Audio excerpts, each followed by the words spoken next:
Assalamualaikum warahmatullahi wabarakatuh.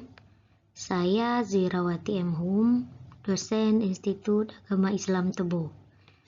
Baik, pada kesempatan kali ini saya akan menjelaskan mata kuliah Bahasa Arab dengan materi Aqsamul Kalimah atau pembagian kata dalam Bahasa Arab.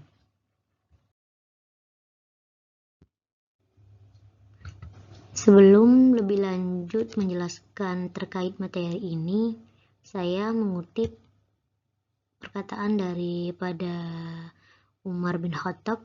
Bismillahirrahmanirrahim. Ta'allamul Arabiyyah fa innaha min dinikum. Pelajarilah bahasa Arab, sesungguhnya bahasa Arab itu adalah bagian daripada agama kamu. Dari sini sudah jelas bahwa betapa pentingnya mempelajari bahasa Arab, karena bahasa Arab itu adalah sebagian daripada agama kita, yaitu agama Islam.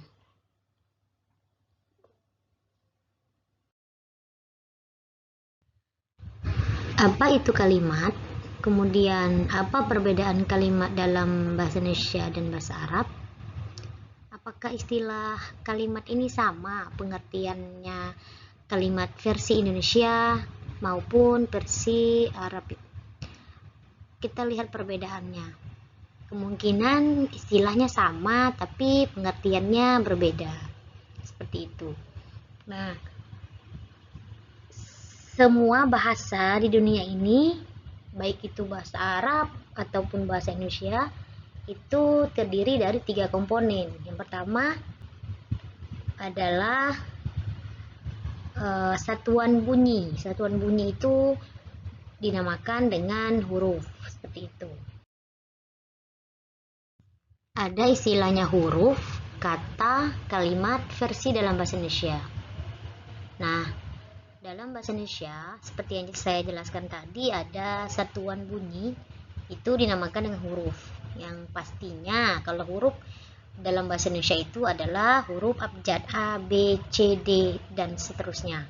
Kemudian naik ke level atas lagi, susunan dari beberapa huruf itu dinamakan dengan kata. Jadi gabungan dari beberapa huruf A, B, C, D itu jika disatukan menjadi istilahnya adalah kata.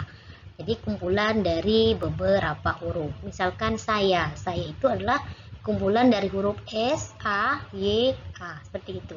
Kemudian naik lagi satu tingkat, kumpulan dari beberapa kata itu dinamakan dengan kalimat. Nah, contohnya saya pergi ke kampus, terdiri dari 3 kata. Seperti itu. Itu dinamakan dengan kalimat. Nah, bagaimana dengan versi bahasa Arab? Apakah sama? Dalam bahasa Arab juga ada istilah huruf, kalimat, dan tarkib. Nah, apa itu huruf dalam bahasa Arab? Huruf dalam bahasa Arab itu adalah satuan bunyi dinamakan dengan huruf yang kita kenal dengan huruf hijaiyah, alif, ba, ta, sa, ila akhir. Nah, bagaimana dengan kumpulan dari beberapa huruf dalam bahasa Arab? Kumpulan dari beberapa huruf dalam bahasa Arab itu dikenal dengan istilah kalimat. Jadi, kalimat dalam bahasa Arab disebut dengan kata di dalam bahasa Indonesia. Contoh, ana, saya dalam bahasa Indonesia masih dikatakan dengan satu kata. Tapi kalau dalam bahasa Arab ana itu sudah satu kalimat. Azhabu juga satu kalimat. Ana azhabu berarti dua kalimat. Kalau dalam bahasa Indonesia saya pergi ke kampus itu sudah dinamakan dengan satu kalimat, kumpulan dari beberapa kata. Namun dalam bahasa Arab kumpulan dari beberapa huruf itu dinamakan dengan kalimat, seperti itu. Nah, bagaimana dengan penyebutan kalimat versi Indonesia? Dalam bahasa Arab dinamakan dengan tarkib. Tarkib itu adalah kumpulan dari beberapa kata ataupun beberapa kalimat dalam bahasa Arab dinamakan dengan tarkib. Contoh, Ana azhabu ilal jami'ati. Saya akan pergi ke kampus. Jadi, ana azhabu ilal jami'ati, ana satu kalimat, azhabu 2 kalimat, ila 3 kalimat, jami'ati 4 kalimat. Jadi susunan dari 4 kalimat ini dinamakan tarkib dalam bahasa Arab. Seperti itu. Namun kalau kita compare ke bahasa Indonesia, saya pergi ke kampus, itu masih dinamakan dengan kalimat. Tapi kalau dalam bahasa Arab itu sudah dinamakan dengan tarkib. Seperti itu. Karena bahasa Arab itu adalah bahasa yang menurut hemat saya pribadi, bahasa yang sangat rumit, kemudian kompleks, bisa dikatakan susah-susah gampang, seperti itu. Karena bahasa Arab itu sangat luas sekali, berbeda baris otomatis berbeda makna, berbeda huruf saja, sedikit saja berbeda huruf sudah berbeda arti. Jadi berbeda halnya dengan bahasa Inggris. Bahasa Inggris itu sangat mudah dipahami, seperti itu, dibandingkan dengan bahasa Arab. Karena bahasa Arab itu kaya akan kosakata, kaya akan istilah-istilah tertentu, seperti itu. Berbeda halnya dengan bahasa-bahasa yang lainnya. Aqsamul kalimah, pembagian kata atau kalimat dalam bahasa Arab. Secara garis besar, kalimat itu terbagi kepada 3. Pertama adalah isim. Yang namanya isim itu kata benda, noun, ya. Yang kedua itu ada kata kerja. Kata kerja verb. Ya, kalau dalam bahasa Arab dikenal dengan istilah fi'il. Nah, yang ketiga itu adalah huruf, ya. Huruf itu kata fungsi atau kata tugas. Karena huruf dalam bahasa Arab itu sangat banyak sekali. Nah, apa saja contoh-contoh isim ataupun kata benda, ya, yang dinamakan dengan isim itu sebenarnya semua nama, tidak hanya benda yang ada di dunia ini itu dinamakan dengan isim. Seperti kolamun, ya, contohnya kolamun, pena, satu buah pena. Nah, kemudian yang kedua babun, pintu, gitu. Apakah nama orang bisa juga dikatakan dengan isim? Tentu. Contoh Fatimatun, ya. Kalau nama orang itu nama yang berasal dari Arab seperti Fatimatun, kemudian Khadijatun, kemudian Umarun, seperti itu. Pasti ujungnya ada unnya. Itu adalah termasuk isim. Apakah nama tempat seperti Jambi, apakah dinamakan isim? Tentu, itu dinamakan dengan isim. Jakarta, meskipun itu tidak ada unnya, itu. Namun itu sudah dinamakan dengan isim. Nah, bagaimana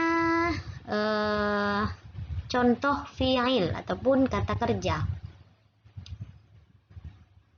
Yang namanya kata kerja kalau dalam bahasa Indonesia selalu diawali dengan kata mengerjakan, menulis, membaca, seperti itu. Selalu diawali dengan kalau itu kata kerjanya aktif. Kalau pasif itu selalu diawali dengan di, seperti itu. Kalau dalam bahasa Arab ada namanya maklum dan majhul. Kalau maklum itu bahasa Indonesianya adalah aktif. Jadi selalu diawali dengan kata dalam bahasa Indonesia. Kalau majhul itu selalu diawali dengan di awal kalimat, seperti itu. Nah, kalau dalam bahasa Arab tidak ada tapi lebih kepada barisnya saja yang dirubah-rubah sedikit, seperti itu. Ada ciri-ciri tertentu mana itu kata kerja ataupun fiil, misalkan fiil madi majhul, kemudian ada juga yang namanya fiil madi maklum, ada ciri-ciri tertentu. Contoh yaktubu itu artinya menulis, ada awalan me, itu termasuk dengan maklum, fiil mudhari maklum. Di sana sudah ada makna dia ataupun subjek fa'ilnya adalah huwa, dia akan menulis. Yang akan menulis itu adalah dia laki-laki. Kemudian taktubu, hanya berbeda awalan saja, yang tadi awalannya ini ya, sekarang awalannya taktubu. Dia perempuan sedang ataupun akan ataupun mau menulis. Seperti itu. Itu adalah contoh fiil mudhari. Nah, bagaimana kalau dengan fiil madi? Fiil madinya adalah kataba. Semua berasal dari 3 huruf. Ada kaf, ada ta, ada ba. Kemudian, ciri-ciri fiil madi yang kedua itu selalu diawali dengan ataupun selalu berbaris fathah semua, kataba. Di sana sudah diartikan dengan sudah ataupun telah menulis. Dia sudah ada fa'il ataupun subjeknya di dalam kalimat kataba. Dia sudah menulis ataupun dia telah menulis. Dianya adalah dia laki-laki. Kataba, dia laki-laki telah menulis.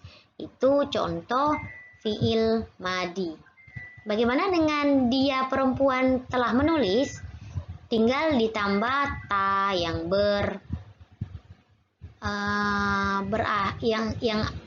ta yang berbaris sukun di akhir kalimat. Katabat, tanya itu adalah ta'nis. Ta'nis itu bermakna, ta'nis itu mu'annas. Mu'annas itu adalah perempuan. Jadi kalimat itu ya menunjukkan makna bahwa yang dimaksud adalah subjeknya ataupun fa'ilnya perempuan, seperti itu. Jadi fiil itu ataupun kata kerja itu kalau dalam bahasa Arab ada 3. Pertama fiil madi. Kalau dalam bahasa Inggris itu adalah past tense, bermakna sudah. Jadi pekerjaannya sudah dilakukan, tetapi baru mau diungkapkan sekarang. Saya sudah makan. Pekerjaannya makan yang telah dilakukan, tapi baru diobrolin ataupun baru diucapkan seperti itu. Nah, bagaimana dengan fi'il mudhari? Kalau fi'il mudhari itu segala sesuatu yang mau dikerjakan atau yang akan mau atau yang sedang dikerjakan, seperti itu. Sedang atau mau. Jadi pekerjaannya sedang dilakukan atau baru mau melakukan. Nah, kalau dalam bahasa Inggrisnya itu adalah simple present continuous tense. Kalau dalam bahasa Inggris itu adalah ada kata-kata ing di akhir kata seperti itu. Itu menunjukkan kerjaannya sedang dilakukan, verbnya gitu ya. Nah, bagaimana dengan fi'il amar? Ada satu lagi yang dinamakan fi'il amar. Yang dinamakan amar itu adalah kata perintah. Kalau dalam bahasa Indonesianya itu yang dinamakan perintah pasti diakhiri dengan kata-kata lah di akhir kalimat ataupun kata. Tolonglah ataupun lihatlah. Otomatis di sana ada 2 subjek, saya dan kamu. Orang pertama dan orang kedua, seperti itu. Orang pertama adalah ana, orang keduanya adalah anta ataupun anti. Nah, bagaimana dengan ciri-cirinya dalam bahasa Arab? Itu pertama selalu diawali dengan huruf alif di awal kalimat, ditambah huruf alif, kemudian kalimatnya dikembalikan kepada kalimat asal ataupun kalimat fi'il madi. Contoh kataba, tinggal ditambah alif. Fi'il mudhari'nya yaktubu. Nah, bagaimana membuat fi'il amarnya? Tinggal disukunkan huruf terakhir. Huruf terakhirnya adalah huruf ba. Nah, bagaimana dengan barisnya? Kita lihat fi'il mudhari'nya. Kalau fi'il mudhari'nya huruf alifnya berbaris dhammah ataupun huruf kedua sebelum akhirnya berbaris dhammah, maka huruf alifnya wajib berbaris dhammah. Tapi kalau huruf kedua sebelum akhir itu adalah huruf ta. Huruf keduanya itu berbaris patah atau berbaris kasroh, maka alifnya wajib berbaris kasroh. Seperti itu. penjelasan singkat mengenai fi'il, baik itu fi'il madhi maupun mudhari ataupun fi'il amar. Seperti itu. Yang ketiga adalah huruf. Huruf itu adalah kata tugas ataupun fungsi. Kalau dalam bahasa Arab itu huruf banyak sekali. Jadi kalau dalam bahasa Arab huruf itu ada namanya huruf nasab, huruf khofat, huruf khofat atau huruf jar, kemudian ada namanya huruf nasab, rofa, khofat, satu lagi huruf jazam ataupun sukun. Kalau rofa itu berbaris domah, kemudian kalau nasab itu berbaris fathah, kemudian kalau khofat itu berbaris kasroh, dan jazam itu berbaris sukun. Jadi apabila masuk huruf yang 4 ini, bagian yang 4 ini, maka barisnya akan berubah gitu, seperti fungsinya seperti apa. Misalkan kalau huruf rofa, nanti fungsinya barisnya akan berubah menjadi baris doma, wajib berbaris doma. Kalau masuk huruf nasab, maka barisnya wajib berbaris fathah gitu. Fiilnya nanti, baik itu isim atau fiil seperti itu. Kemudian apabila masuk huruf jazam seperti itu, maka kalimat setelah huruf itu wajib berbaris sukun. Contoh, huruf khofat. Huruf khofat itu salah satunya adalah huruf kosam. Huruf kosam itu artinya adalah huruf yang bermakna sumpah. Contoh, ada huruf waw, Allahi, billahi, tallahi. Ketika masuk huruf waw dan maknanya itu adalah sumpah ataupun demi, maka dalam bahasa Indonesia ya, konteks bahasa Indonesia, maka kalimat setelah waw itu wajib barisnya baris akhir wajib berbaris khofat ataupun baris kasro. Wallahi, billahi, tallahi, tidak ada wallahu, billahu, itu tidak ada. Wajib barisnya berbaris kasro, seperti itu. Begitu juga dengan baris seperti huruf jar. Huruf jar itu contohnya adalah min. Min itu bermakna dari. Jadi setiap kalimat yang terletak setelah huruf jar ataupun min, contohnya itu wajib berbaris kasro. Contoh, minal jamiati. Minal jamiati, jadi di sana terdapat huruf min. Nah, maka baris ataupun kalimat dari baris yang terakhir dari huruf min itu wajib berbaris kasro. Minal jamiati, tidak ada jamiatu maupun jamiata, namun wajib berbaris kasro. Minal jamiati, seperti itu. Huruf sebenarnya banyak sekali huruf-huruf. Jadi jika mau diruntun satu persatu, tentu banyak sekali yang harus dijelaskan mengenai huruf ini.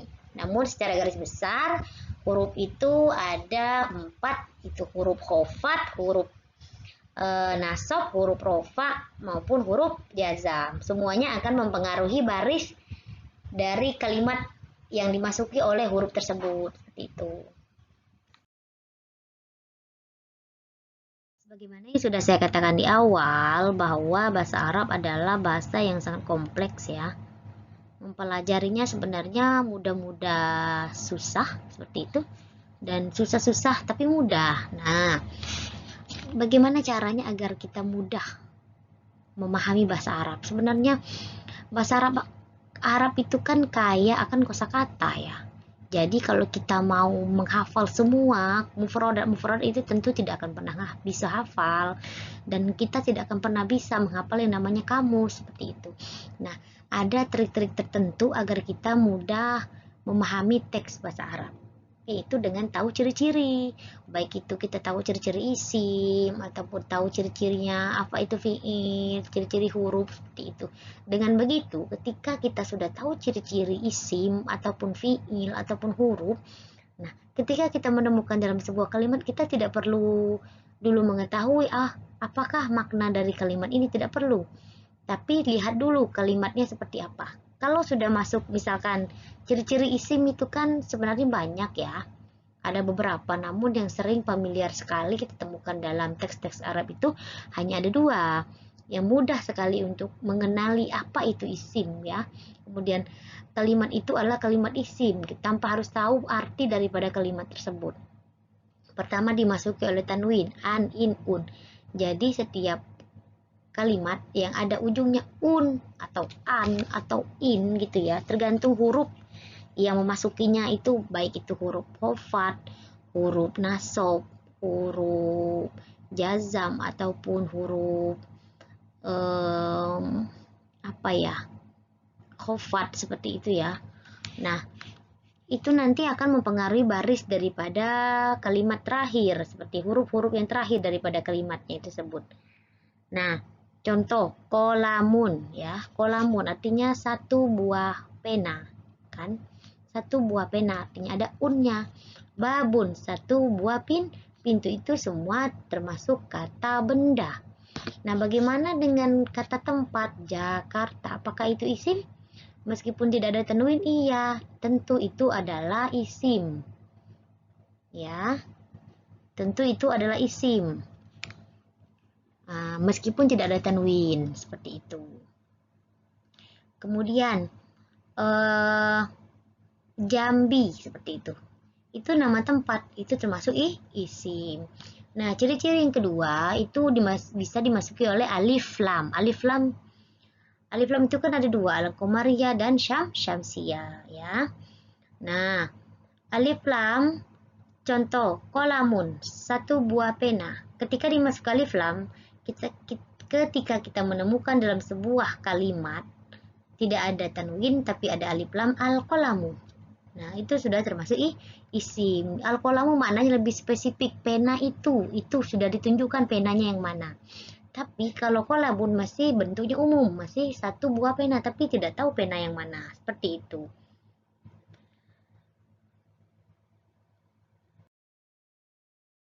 Baik, mungkin itu saja penjelasan dari saya mengenai aqsamul kalimah, pembagian kata ataupun kalimat dalam bahasa Arab.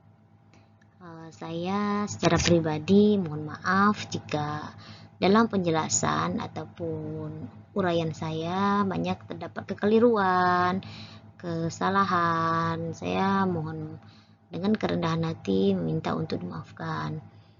Dan saya berharap kepada teman-teman semua, semoga dengan penjelasan saya dalam materi ini semoga menjadi ilmu pengetahuan yang berkah buat teman-teman semua, menjadi ilmu yang bermanfaat. Amin ya robbal alamin. Terima kasih dan saya akhiri. Wassalamualaikum warahmatullahi wabarakatuh.